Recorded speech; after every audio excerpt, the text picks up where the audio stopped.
Hi everyone, Kaylie Shapiro here with NYRA Bets, joined by Bob Baffert and Nick Zito.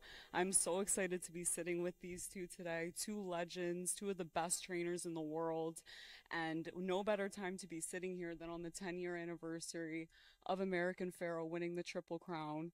Yesterday we saw Sovereignty win the Belmont Stakes, obviously, and you had another horse in the race, Rodriguez, who I thought ran a really good race.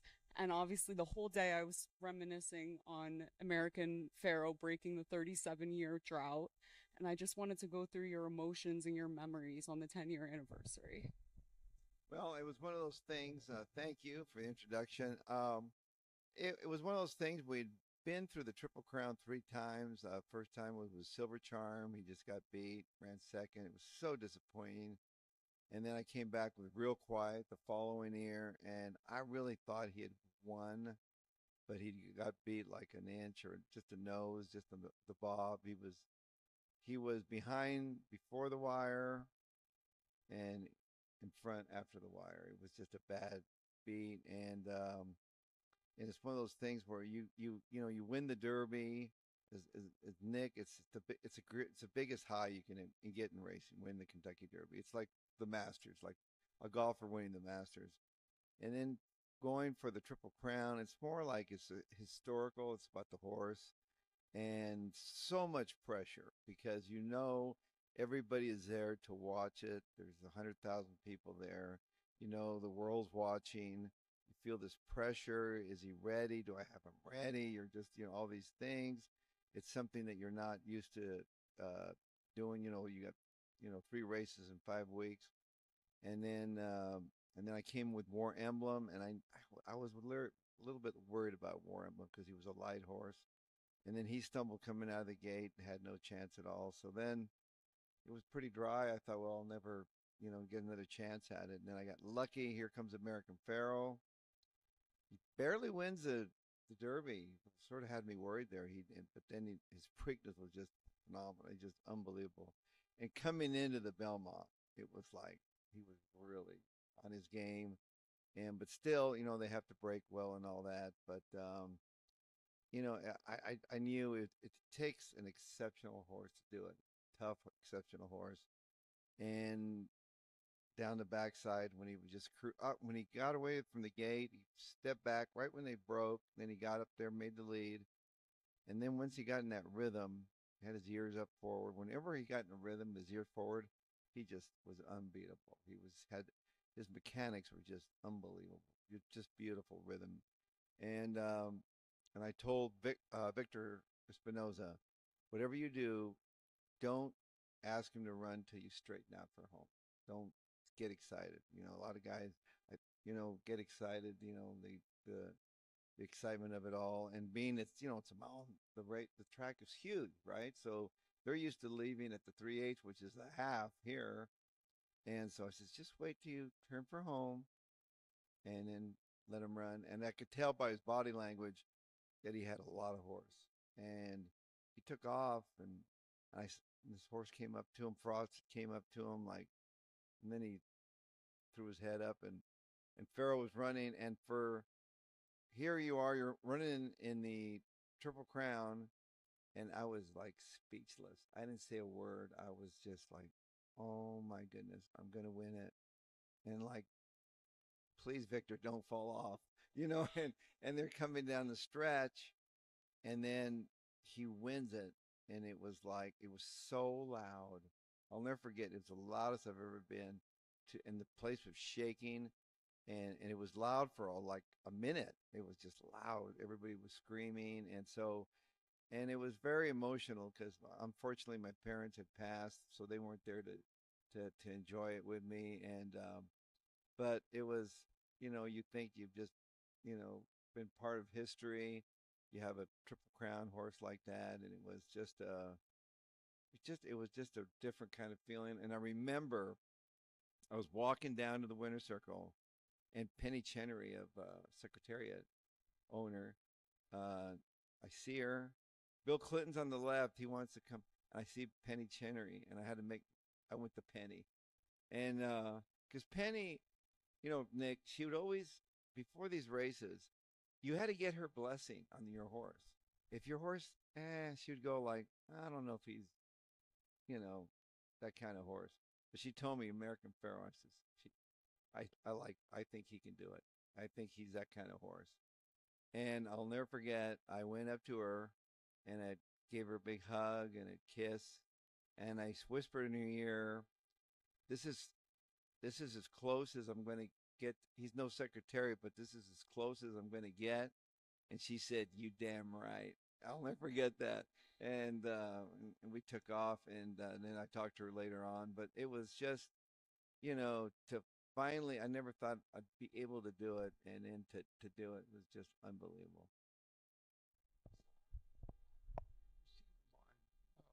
Horses, they go over. And I saw American Pharoah walking around. Had a horse in the race because he was fifth. He made a move or something, and then Pharoah just said, "I'll see you later." But when he walked by me that day, there was something, corny or not, spiritual, because the horse, if you looked at him, he was a different breed of horse that day. He was like breathing something different air. There is something to it. Am I right, Bob? There was something that day. Great horses. Everybody, how do you know you have a great horses? You know what it is? They don't get tired. There's no bottom to them. They do it just. The great horse I've had, like him, Justify, Arrogate. Arrogate is one of the best horses I've ever had. Those three horses came right along. But when you breeze them, it's like they do it effortlessly. They don't get tired. Like the first time you work in 5/8, you're supposed to they don't get tired. They just have something. They're mechanics. But Pharoah, his mechanics were just, and when he would walk, it was hard for me. I'd walk him once in a while, and I had a hard time keeping up with him because he was just like, he was just a walking son of a gun. But he was just right on point, and we were walking up there, and I'd been beaten before, and I remember telling Jimmy, my assistant, Jimmy, I think I feel good about this horse. I mean, the other ones I always was worried about the ride or this or that, but I said, I think he's just so good. And the way he won the Preakness, the way he won the Arkansas Derby was unbelievable. That was unbelievable right there. Matter of fact, my wife, Jill, I had two horses, Dortmund, who's a good horse. He won the Santa Anita Derby. And I told Jill, I said, Jill, they're getting ready to run the Arkansas Derby. Have you got your Derby dress yet? He says, oh, I'm not sure. He says, I'm not sold on Dortmund yet. I go, I don't know. I might just wear something I've worn before, like if we get beat, she always says, well, I can wear this dress again. Nobody saw it, right?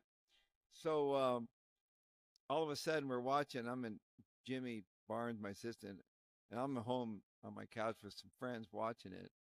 And when he won the Arkansas Derby, and Jill watches in her bedroom because she gets all nervous. She wants her space. And the way he wins, he just wins so easily like that.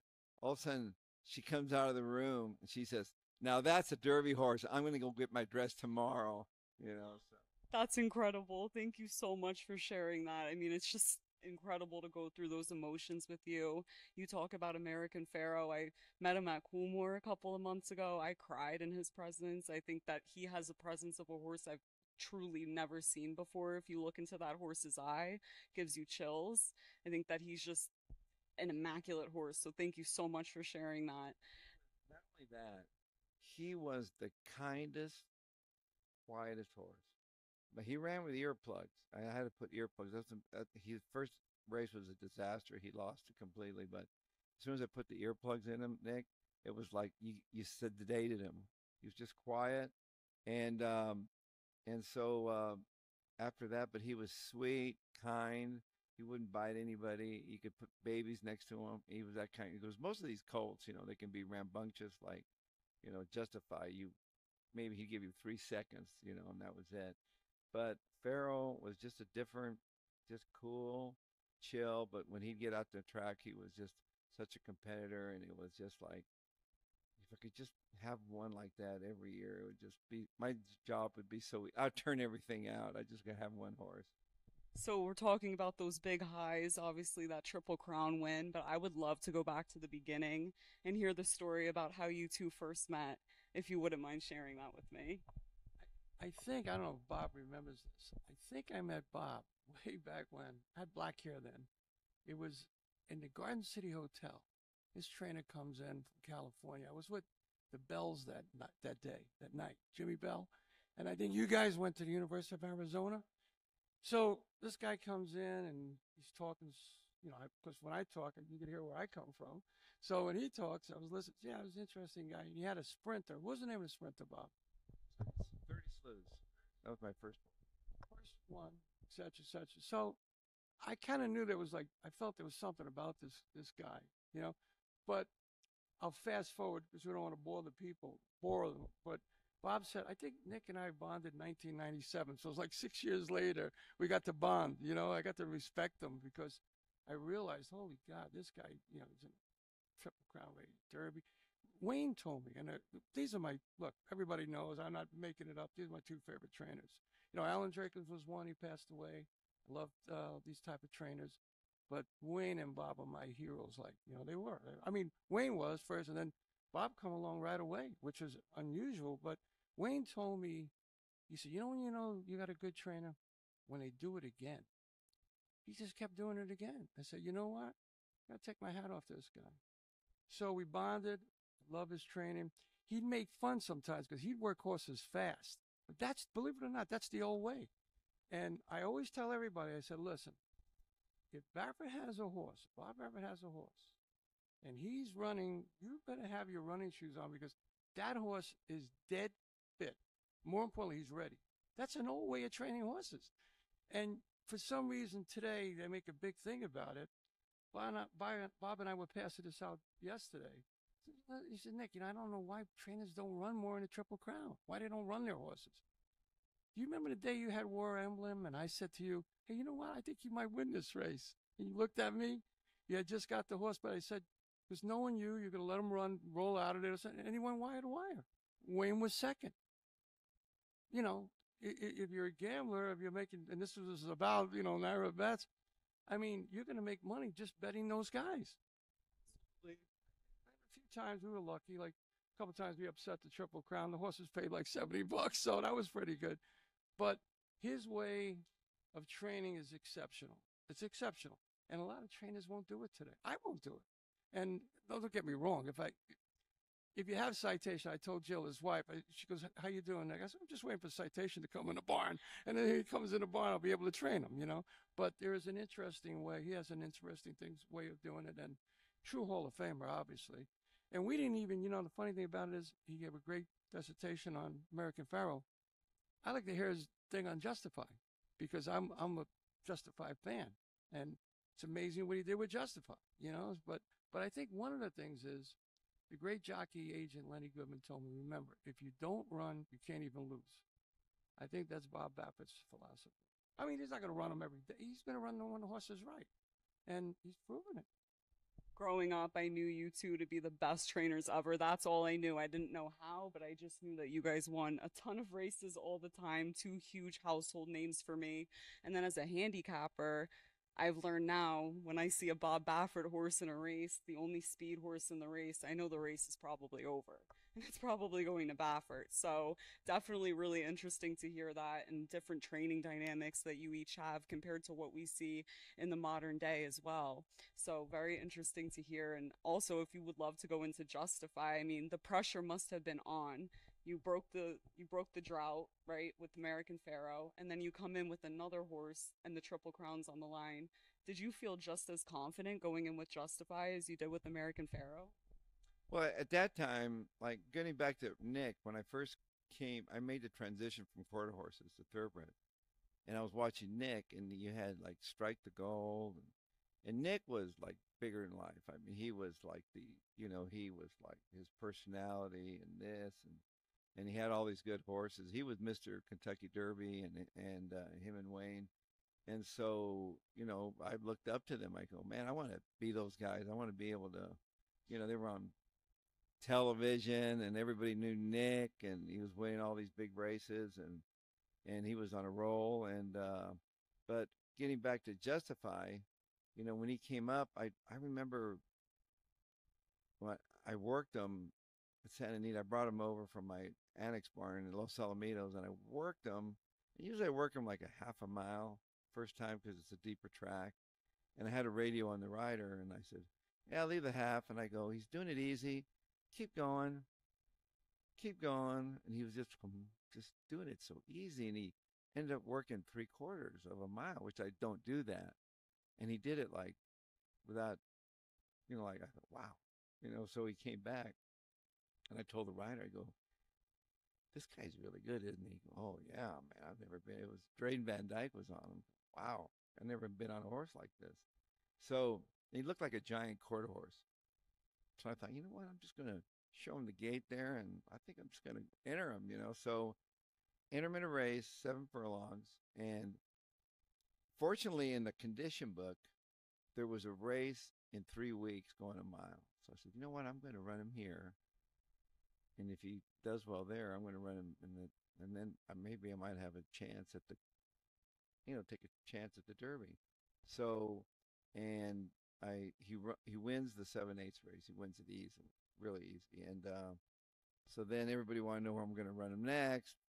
And I didn't want to, you don't want to say anything. I said, well, I think we're going to take our time. We're not going to rush him. We're going to wait. We're going to maybe run him in some prep. Maybe we're going to take him to El Paso, the Sunland Derby. That'll throw him off, right? So, so all of a sudden 3 weeks come along, and I zip him into that little allowance race, and everybody was like, "Oh my God!" So he wins that easily, and then I knew that. Then I ran him the Santa Anita Derby, and he wins that. So going to the Kentucky Derby, I felt really good about it.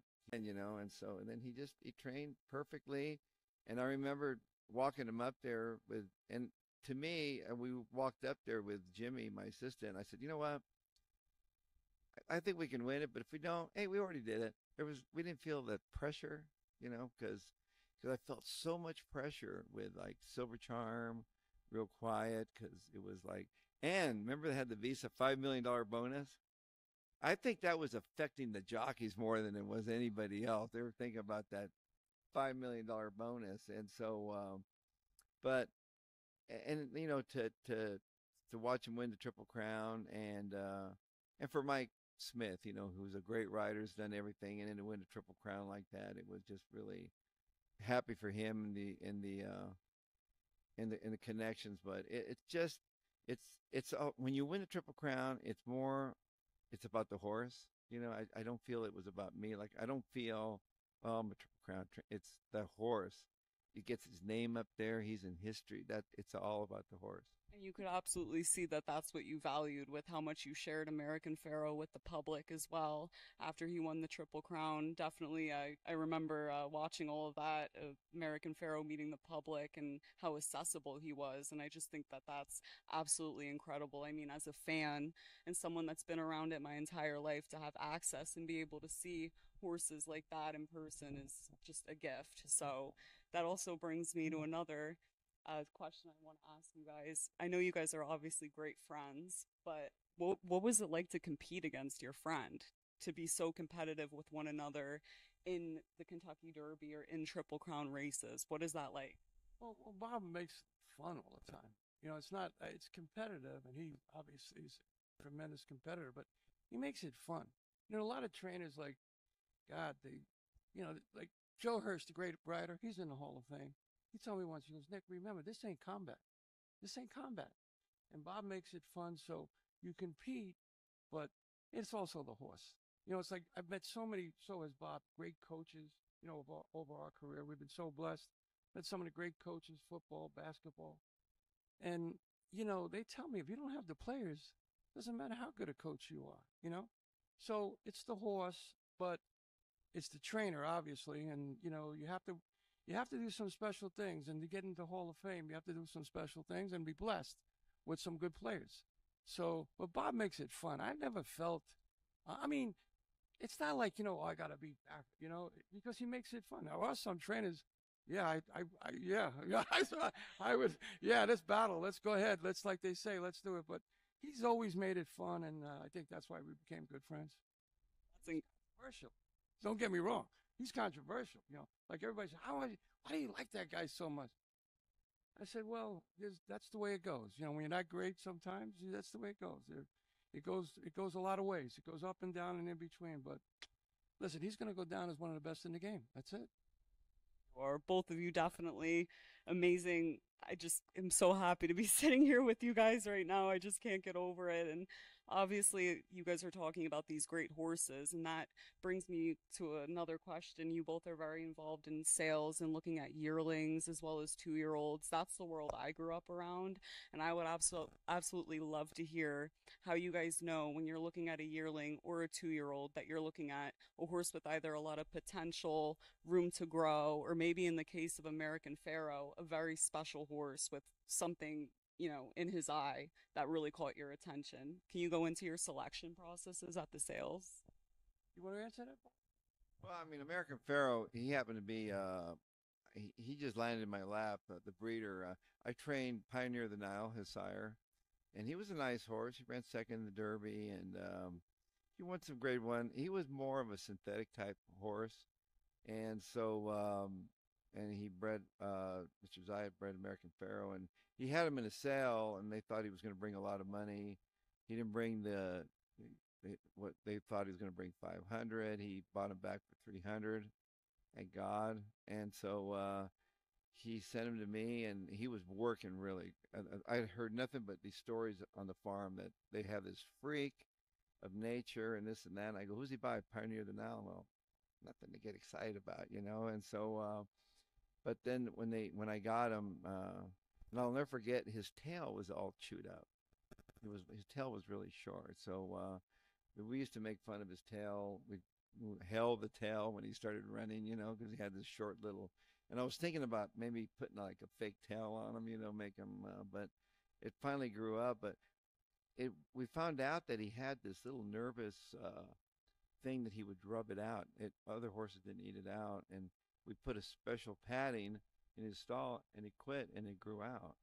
But a lot of these horses, like Wayne, I came from the quarter horse world where we buy our own horses, and some of these other trainers, they get good. They just get fed horses. They just feed them. They send them their best horses and stuff like that. So I had to sort of come up buying my own horses and the tough way. But when I first got into business, horses weren't so expensive. I bought Silver, Real Quiet. He cost $17,000, and I didn't know anything about breeding, which was actually a good thing because I've become a sire snob. I'll miss good horses because I won't like a certain sire. But I was buying conformation. I had a small budget. I was getting lucky, and now those horses that we were buying for 80 or 100,000, they cost 300,000-400,000 now. It's really getting expensive. And so now what we're doing now, we're getting groups together because everybody started teaming up and buying. Before it was one guy, one owner bought, and so the horses were reasonable. They bring 300,000-400,000, and for me it was hard for me to spend that kind of money because I came from the quarter horse world where if they brought 20,000, it was like, ooh, 30,000. That's like, it's getting way up there. But like when I bought my first sale, I bought 30 slews. He was by Sloopy, and I didn't know anything about the sire, but the horse is beautiful, and I had my budget was 20,000 with this owner, and I was bidding the horse, and I told this guy, you need to buy this horse. And he hit 20, he hit 22. He says, no, that's it. Come on, please, I'm begging him, please buy this horse. We've been here for 4 days, and we're getting blown out, I said, this is a beautiful horse. And he told me, well, you have a lot of, wealthy owners. If you like him that much, buy him for one of those guys. And he sort of like, when he said that, he got me mad. So I went up to 30,000. And when I hit 30,000, have you ever felt this way? I said, please, somebody hit that horse. A lot of times. For 30, I don't have 30,000. And so, so they go, sold 30,000. And they brought me the pack, the thing, and usually you sign agent, whatever. I filled out everything, the day where I was born, everything. I put the whole deal down, and I was just trembling. I was shaking, and then all of a sudden I buy the horse. Then they call me to the office because I didn't have credit. So then luckily I carried a check with me, and I always carried a check with me. So they said, well, I have a check. Can I pay you like in 2 weeks or something like that? I'm good for it. I'm a quarter horse trainer. Everybody knows me. Sorry, sir, you need it. They called my bank. They put a hold on my 30,000. I barely had enough to cover it. So then I got home. Then I split them up with my friend. But it was a scary moment. But he ended up winning the Breeders' Cup. So My story would be if I had that check, it would stop at the 8th hole. So I'm glad I didn't have that check. I'll tell you my story about buying horses. So we're very proud of this. So you know LaPenta, obviously. You had some horses for Bob LaPenta. So it's 9/11, and he was in a partnership with a couple of people. He goes, Nick, how am I going to get my money back? He said, I've lost a lot of money. I said, well, Bob, I got this idea. I like to go to the sales, buy horses to race, put them into sale, and this way we get stuck with them like a pinhook thing. And now people are doing that now. They never used to do it. They used to just try to buy the pinhook and then, make money. So we got stuck with a bunch of good horses, and so many for whatever. Like if they said, his wife, how you doing? I said, yeah, I'm just waiting for citation to get in bond. As soon as he comes back, I'll be with him, Amazing. I would love to see the two of you in a race together. That would be absolutely incredible to see. Really hoping for that this summer too. And that you brought up journalism, it definitely brings me to the topic of this year's Belmont. Yesterday we saw Rodriguez. I thought he ran a really good race to run fourth. He did all the dirty work up on the front end and he stuck around. And I was there the day of his Wood Memorial win, and I was so impressed by him physically in the paddock. He just looks like he wants every bit of 2 turns. And I'm just curious, what do you think about his performance yesterday? well, I mean, going to the race, I felt pretty well. I'd miss some time because he'd worked beautifully at Churchill Downs, and then he came up with a bruised foot and he had a little quarter crack. So I really couldn't train him. I couldn't really get him ready as I wanted to. I think he lacks some racing. It's exciting. That's what makes the classic so great. When you saw those 2 horses link up at the top of the stretch, I mean, that's when you heard the crowd start going. When I watched the replay, that definitely caught my eye. Just such a thrilling finish as well. And you're bringing up the spacing of the Triple Crown. I know Mr. Zito shares similar opinions. Well, I even think about, the thought process. The selecting process of changing it, there's so much thought into it. A mistake, you could ruin the Triple Crown. Now, you're looking at what happened. Journalism won the Preakness, and he got a chance to run against Sovereignty. Now, his record in the Triple Crown is a second, a win, and a second. But more importantly, let's just say they change it. You know what people told me leaving the track yesterday? You know what they told me? Man, I can't wait for the Travers to see those horses run again. Hello? So if you think of changing it, you could mess up with a race like the Travers, whether they like it or not. So when they think about it, and by the way, here's another thing, right? Not so fast after that. They say, how come they don't ask him, Bob Baffert, or Wayne Lucas about the Triple Crown? I haven't heard them ask those 2 guys. You want any more experience in the Triple Crown with horses than those 2? Yet they're asking somebody that's never done anything with a horse. They never robbed them and they never rode one, yet they want to tell you what's going on with the Triple Crown. One of the great things in sports, and the next thing what are they going to do? Change the name? Then we'll change the name too. I mean, I'm adamant about it. Somebody came up to me who I respect, who is a journalist, and he said, well, you're a traditionalist and you got to do this. I said, wait a second, man, wait a second. This is one of the great things in sports. You make it sound like, first week of May, first week of this. And by the way, did you ever hear the 4th of July? You think someone's going to come up here in the Belmont on the 4th of July? You're going to be nuts. The 4th of July, that's called patriotic stuff. They're not thinking about this. Trust me. They're not thinking about it. Yes, they're smart. Yes, they're intelligent. Yes, they're this. But they're not, like they say, common sense. That's what the show's name, Right or Wrong. I would assume that you share similar thoughts as Mr. Zito. Well, I mean, I've spoken with people like jockeys that were saying that they need to change it around. I said, the reason you feel that, because you've never been involved. And once like you've been involved, like Nick's been involved, you realize, wow, it is a challenge, and that's why we're trainers. We work 7 days a week. It's a very challenging business, and it's not all. It's a highs and lows, and I just feel that you want to catch the audience. You're only going to catch them in a small window. You need that 5 week window where they see him in the Derby, then they're going to follow him, because that's how I got involved. I got into it. It was either train horses or get a real job, and I didn't want to get a real job. And so I've been and I have a lot of support. My wife, Jill, my family members, because Bill Mott mentioned that yesterday when he won. It's 7 days a week, and his wife it's a lifestyle. You can't, you're only as good as your last big horse in this race. And so, and we love it. And I remember when American Pharoah won the Triple Crown, I had him out the next day. Who came over wanted to see him and touch him? Bill Mott. He wanted to get close to him, because I remember I told him when I saw Cigar, I wanted to go see Cigar up close, and so we love the horses. I love that. So we've talked a lot about the Triple Crown, American Pharoah, Justify. Heard some great stories and memories from the both of you. I would just love to hear, what's your favorite memory about one another to wrap up? Either a funny memory or maybe just a fun moment you guys have shared together. Oh boy, I don't know. There's so many, I guess.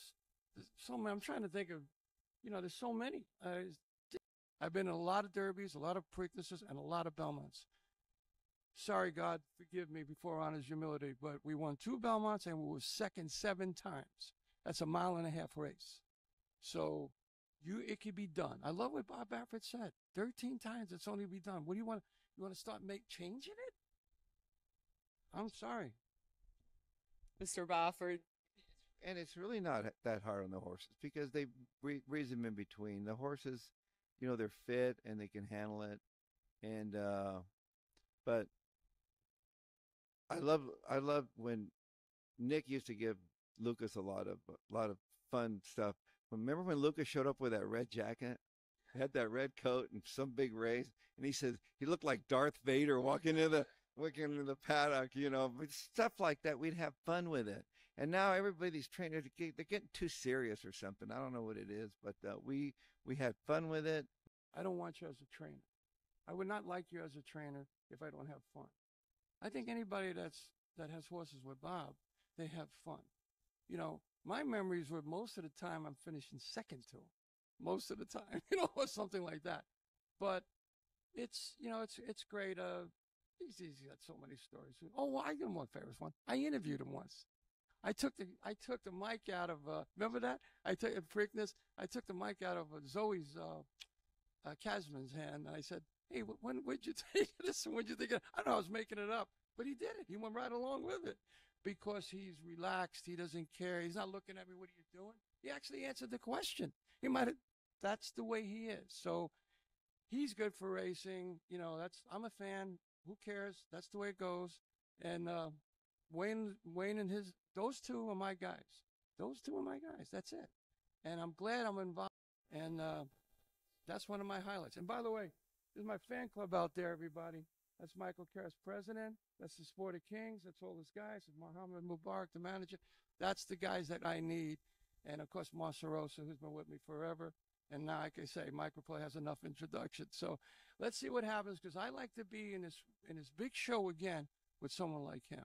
Because I know one thing, I know how to do it. So it would be amazing. Obviously, the Triple Crown season has been a lot more fun this year with you here. So it would be amazing to have Zito back in as well. Incredible to go down memory lane with the both of you. So, Bob, thank you so much for coming. We love Nick. Am I right or am I wrong?